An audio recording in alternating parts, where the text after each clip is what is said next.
साहस नहीं होता है जो सरकार के खिलाफ खड़ा हो जाए।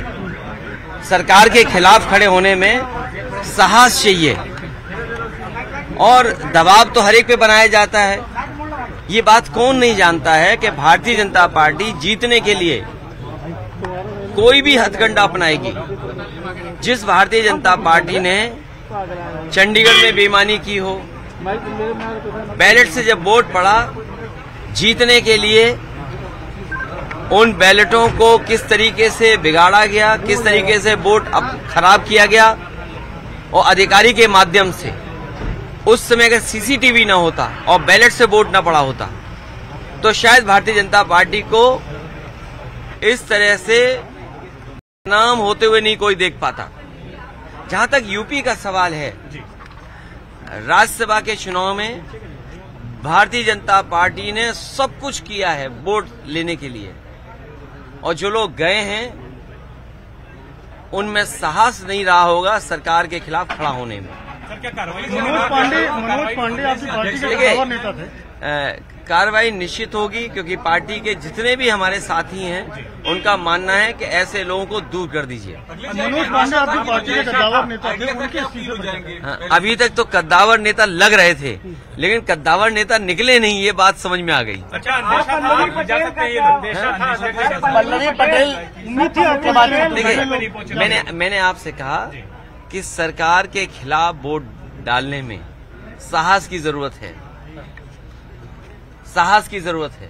पल्लवी पटेल अब वो नहीं दिया होगा वोट, अभी तक नहीं आई है, तो वो जाने, क्योंकि उनकी भी क्या बोला था अभी आपने, अंतरात्मा से। तो मैं किसी की अंतरात्मा के बारे में नहीं जानता हूँ। आपके रात्रि भोज में ये जो 8 लोग, मेरी अंतरात्मा के बारे में किसी के नहीं मैं जानता हूँ। आपके रात्रि भोज में जो 8 लोग नहीं आए, तो आपको अनुमान था कि कोई बात नहीं, जब जो भोज में नहीं आए, चर्चाएं आपके माध्यम से भी थी, चर्चाएं और तरह से भी थी। अब उन बातों को आप बेहतर समझते होंगे कि कोई क्यों चला गया, किसी को सिक्योरिटी की जरूरत रही होगी, किसी को धमकाया गया होगा कि आपके मुकदमे पुराने हैं, आपका इतना रिकॉर्ड अच्छा नहीं है, आपको ये लाभ दे दिया जाएगा। सुनने में तो बहुत कुछ चीजें आ रही हैं, सुनने में तो पैकेज के बारे में भी आ रही हैं। वो बात समझ में नहीं आ रही कि वो पैकेज छोटा था कि पैकेज बड़ा था।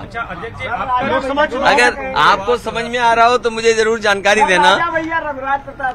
उनके बारे में, किसके बारे में क्या कहें, किसके बारे में हम क्या कहें। लोकसभा चुनाव के पहले भैया से बात की गई थी, आपके यहाँ से आप प्रदेश अध्यक्ष ने बात। देखिए, कई बार कुछ लोग, कुछ होता है खबरों में रहने के लिए। लोकसभा चुनाव के पहले अखिलेश जी, देखिए, लोकसभा चुनाव जो उत्तर प्रदेश का होने जा रहा है, वो उत्तर प्रदेश की जनता देख रही है। क्या वो नौजवान जो दौड़ाए जा रहे हैं, जिन पे लाठी पड़ रही है, क्या वो भूल जाएंगे भारतीय जनता पार्टी को? जो लाखों लाख नौजवान परीक्षा देकर के घर लौटा। बड़ी खबर आपको बता रहे हैं इस समय की अखिलेश यादव मीडिया से बात कर रहे थे और देखिए बड़ी बातें उन्होंने कही हैं। एक बार फिर से सरकार को घेरने की कोशिश की है, वोटिंग को लेकर बोले हैं अखिलेश यादव।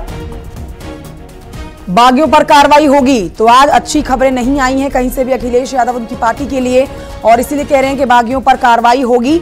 साथ ही वोटिंग को लेकर बोले हैं अखिलेश यादव कई बड़ी बातें, वोटिंग को लेकर अखिलेश यादव ने बड़ी बातें बोली हैं। बागियों के खिलाफ सख्त कार्रवाई होगी।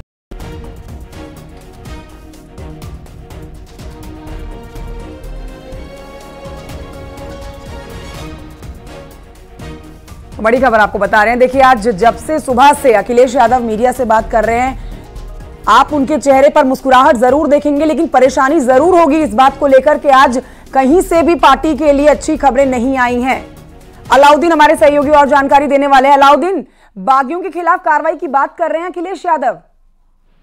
जी हाँ, बिल्कुल। देखिए, सुबह से ही खबरें लगातार आ रही थी कि लोग क्रॉस वोट करेंगे, और जिस तरह से शुरू में 3 विधायक अभय सिंह, राकेश प्रताप सिंह, राकेश पांडे पहुंचे हैं विधान भवन में, उन्होंने कहा कि सीधे तौर से वे एनडीए को सपोर्ट करेंगे।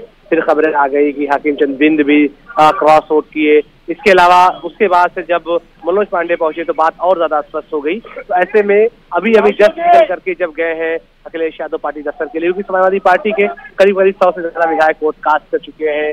कुल 200 से ज्यादा वोट कास्ट हो चुका है, यानी 50% से ज्यादा मतदान हो चुका है। तो अखिलेश यादव अभी भी जब निकले तो उन्होंने कहा कि हम जो है कार्रवाई करेंगे, जो बागी है जिन्होंने बगावत की है और उनके खिलाफ विधानसभा अध्यक्ष याचिका वो डालेंगे। हालांकि आमतौर से इस तरह के केसेस में याचिका तो पड़ जाती है, लेकिन बहुत ज्यादा कार्रवाई या सदस्यता जाने का खतरा बहुत नहीं रहता है, क्योंकि इस केस में, राज्यसभा के केस में लोग वोट जो कास्ट करते हैं अपने लोगों को दिखा करके, जो एजेंट होता है उसको साथों से दिखाते हैं और वोट किसी को भी काटते हैं, लेकिन दिखाना अनिवार्य तो क्या मान के चल रहे हैं अलाउद्दीन कि आज जिस तरह से समाजवादी पार्टी को झटके पे झटके मिले हैं, आज चुनाव के दिन तीसरी सीट की जो उम्मीद पार्टी ने लगाई हुई थी वो उनके खाते से निकल गई है? लगभग आप कह सकते हैं वो बिल्कुल निकल गई है, क्योंकि वो मायूसी समाजवादी पार्टी खेमे में दिखाई दे रही है। आलोक रंजन जो कि पूर्व मुख्य सचिव रहे उत्तर प्रदेश के, वो 30 प्रत्याशी समाजवादी पार्टी के हैं, उनसे भी हमारी बातचीत हुई, उनके चेहरे में भी मायूसी थी और उनको भी उन्होंने भी तभी जबान बात कही कि खेल लगभग खत्म हो गया है। अब जब 4 तक मतदान है, 4 से 5 तमाम बैलेट वोटर को सहेजा जाएगा, 5 बजे से काउंटिंग होगी, तो आप मान के चले 7 बजे तक सभी रिजल्ट आ जाएंगे। 8 सीटें जो है भारतीय जनता पार्टी के जाने की पूरी उम्मीद ही नहीं, बल्कि आप उसको कंफर्म एक तरह से मान सकते हैं। इसके अलावा समाजवादी पार्टी के 2 प्रत्याशी जीतते हुए दिख रहे हैं, रामविलास सुमन और जया बच्चन। आप इस बात को मान सकते हैं जो सिनेरियो अब तक बना हुआ है वो बिल्कुल स्थिति साफ हो गई है।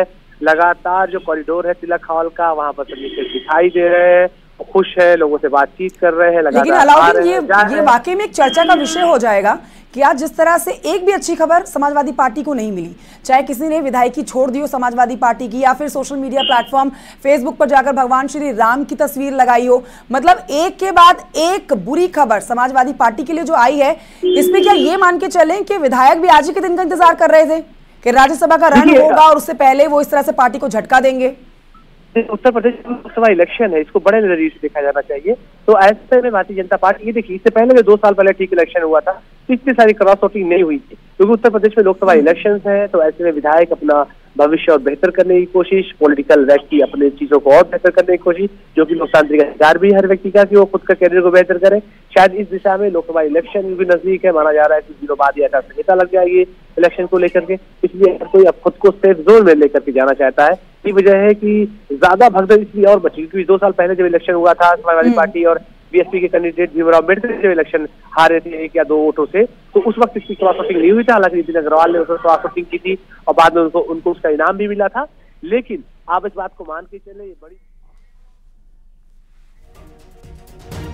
ठीक है अलाउद्दीन, बहुत शुक्रिया आपका जानकारी के लिए। तो देखिए लगातार वोटिंग जारी है और 50% से ज्यादा अभी तक वोटिंग हो चुकी है।